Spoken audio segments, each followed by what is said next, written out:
వీడికి I love you చెప్పాలంటే 108 రోజులు ఆంజనేయ స్వామి గుడిలో రోజుకు 108 ప్రదక్షిణాలు చేస్తే కానీ ఐ లవ్ యూ చెప్పదని చెప్పారంటండి ఎవరో.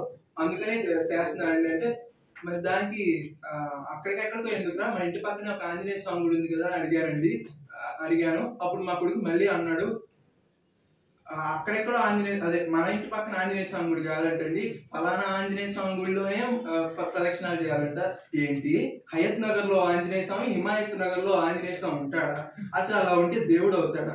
అయినా ఆ girl friend I love you చెప్పాలంటే ఏ కృష్ణుల్లో రాముల్లో పట్టుకోవాలి కానీ పెళ్లి కానీ ఆంజనేయుని పట్టుకోవడం లేదు. ఆయనకి ఎవరు చెప్పలేదు ఐ లవ్ యూ, మీకు ఎవరు చెప్పకుండా చేస్తారు.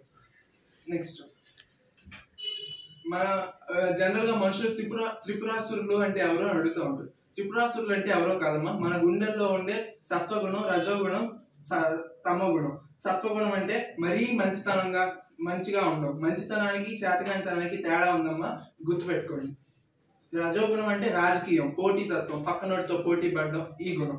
ఇక తమోగుణం అంటే చెప్పాల్సిన అవసరం లేదు. ఇక్కడ ఇంత పెద్ద ఆధ్యాత్మిక సభలో ఇంతమంది వింటున్నా, నేను ఇంత గొంతేసుకొని బాగుతున్నా, ఓ మంచి ఫ్యాన్ గారు వచ్చే స్తంభం దగ్గర అనుకుని నిద్రపోతాడు చూడు, దాన్నే తమోగుణం అంటారమ్మా సరిగ్గా. ఇంకా దానికి ఇంత సభకి రావడం ఎందుకు? ఇంట్లో పెళ్ళాం తిరుగుతుందని, నిద్ర పట్టట్లేదని ఇక్కడికి వచ్చారు. ఆధ్యాత్మిక సభలకు అమ్మ వచ్చేది ఇట్లా అని వాడి గోల వాడిది. ఇక్కడ నేను ఇంత బాగుతున్నా, ఇంతమంది వింటున్నారు, కష్టంగా ఉన్నా కూర్చోడానికి వచ్చి వింటున్నారే అనేం లేకుండా అలా పడుకోవడమేనా? ఈ మధ్య తల్లిదండ్రులు ఓ పిల్లవాడు తనకి 25 మార్కులకి 18 మార్కులు తెచ్చుకొని, అమ్మ నాకు ఇన్ని మార్కులు వచ్చాయంటే, why did you get only 18 out of 25, why didn't you get 25 out of 25 అని ప్రశ్నిస్తున్నామే. ఈ తల్లికి ఎప్పుడైనా వచ్చాయి 25? ఈ తల్లికి ఎప్పుడైనా వచ్చాయి 25? థర్డ్ క్లాస్ నుంచే కాంపిటేటివ్ ఎగ్జామ్, థర్డ్ క్లాస్ నుంచే కోచింగ్ సెంటర్, కడుపులో ఉన్నప్పుడే కాంపిటేటివ్ ఎగ్జామ్స్. ఏంటమ్మా ఇది? ఇప్పుడు మీరు 3 ఏళ్ళప్పుడు వాడిని హాస్టల్లో జాయిన్ చేయడం న్యాయమే కానీ వాడికో నీకు 60 ఏళ్ళు వచ్చిన తర్వాత వాడు వృద్ధాశ్రమంలో జాయిన్ చేయడం ఏమన్నా తప్ప?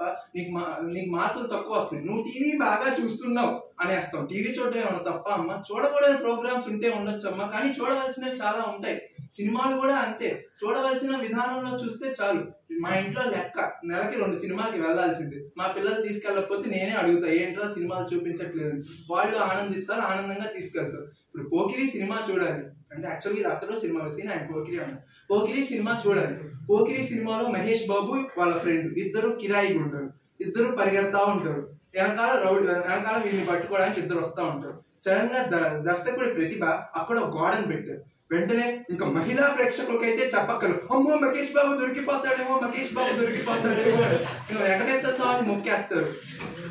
తీరా అక్కడికి వెళ్ళిన తర్వాత మహేష్ బాబు ఒక్కడే పారిపోలేదమ్మా, వాడి గోడ ఎక్కడానికి సహాయం చేసిన వాడిని కూడా లాగి ఇద్దరు కలిసి పారిపోయారమ్మా. అది అక్కడ మనం తెలుసుకోవాల్సిన విషయం. నాన్నకు ప్రేమతో సినిమా చూడాలి. వాళ్ళ నాన్న కోసం జూనియర్ ఎన్టీఆర్ ఎంత వాళ్ళ నాన్న కళ్ళలో ఉన్న కన్నీళ్ళని ఆనంద బాష్పాలుగా మార్చాడు కదా జూనియర్ ఎన్టీఆర్. అలాంటి నీతిని మనం తెలుసుకోగలం. అంతేగాని జూనియర్ ఎన్టీఆర్ హెయిర్ స్టైల్ పెట్టాడు, మనము అదే పెడదాం. సరిగ్గా చూడండి అమ్మా, దక్షిణ కొరియాలో కిమ్ అనేవాడు కూడా అదే. మన ఇంట్లో మన కవితలు అవి రావాలంటే ఏం రా, మన ఇంట్లో ఆడవాళ్ళని చూస్తే చాలు. మంచి ఏదైనా పండగలు, అందుకే ఎప్పుడైనా ఆడవాళ్ళని కవితలతో పోలుస్తారు. ఎందుకు? ఏదైనా పండగ కాదు, మామూలుగా విడిగా ఏదైనా రోజున కొత్త చీర కడతారు, వచ్చి ప్లేట్లో 2 ఇడ్లీలు పెడతారు, పక్కనే నించొని ఏం మాట్లాడు అంటారు. ఆ ఒక్క శబ్దంలోనే 100 అర్థాలు ఉంటాయి. ఆ 100 అర్థాల్లో అసలు అర్థం ఈ అదొక అర్థం కాదు. సరే వాడు కొంచెం తెలివైనోడే అది అనుకుంటే, ఇడ్లీ బాగుంది అంటాడు. ఇడ్లీ కాదు, చీర ఎలా ఉందో అని అడుగుతున్నారు. ఇక వచ్చి వాడు ఇంకా తెలివైనోడే ముందే చీర బాగుంది అన్నాడు అనుకో, ఇంకో IIT JEE క్వశ్చన్ ఈ చీర ఎక్కడ కొన్నాము, ఎప్పుడు కొన్నాము, ఎలా కొన్నాం, ఎంత కొన్నాం చెప్పండి. దీనికన్నా 100 ప్రవచనాలు, అదే అష్టావధానాలు శతావధానాలు చేయడం చాలా సులభం అమ్మా, అనుభవంతో చెప్తున్నా.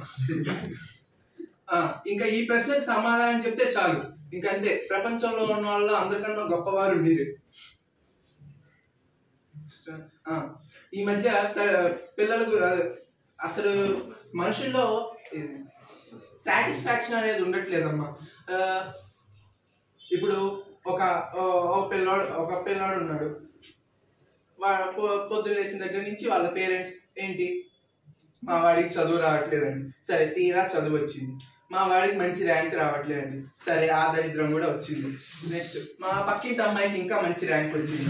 సరే మీ పక్కింటి అమ్మాయి కన్నా మంచి ర్యాంకే వచ్చింది. ఆ తర్వాత మా మంచి ఉద్యోగం వస్తుందో రాదో డౌట్గా ఉందండి. ఉద్యోగం కూడా వచ్చేదని ఫిక్స్ అయింది. మా ఎదురింటి వాళ్ళకి ఇంకా మంచి ప్యాకేజీ వచ్చిందండి. ఇంకా మంచి ప్యాకేజీ రావాలని అది కూడా వచ్చింది. మా వాడికి పెళ్లి కావట్లేదు. అద్భుతం. పెళ్లి అయితే వాడు ఎలాగో చేసేది అదే ఎలాగో చేసేది ఆత్మహత్య కాబట్టి సరే ఏదో పెళ్లి కూడా అయిపోయింది. ఆ తర్వాత మా కోడలు నీళ్ళు వేసుకోవట్లేదండి. అసలు నువ్వు నీళ్ళు వేసుకోకపోయింటే కష్టం వచ్చేది కాదు. ఎక్కడ ఆఖరే ఒక కోరిక అంటారు. ఆ కోరిక తీరినాకేమన్నా ఆపేస్తారు లేదు. ఇదంతా ఎందుకండి?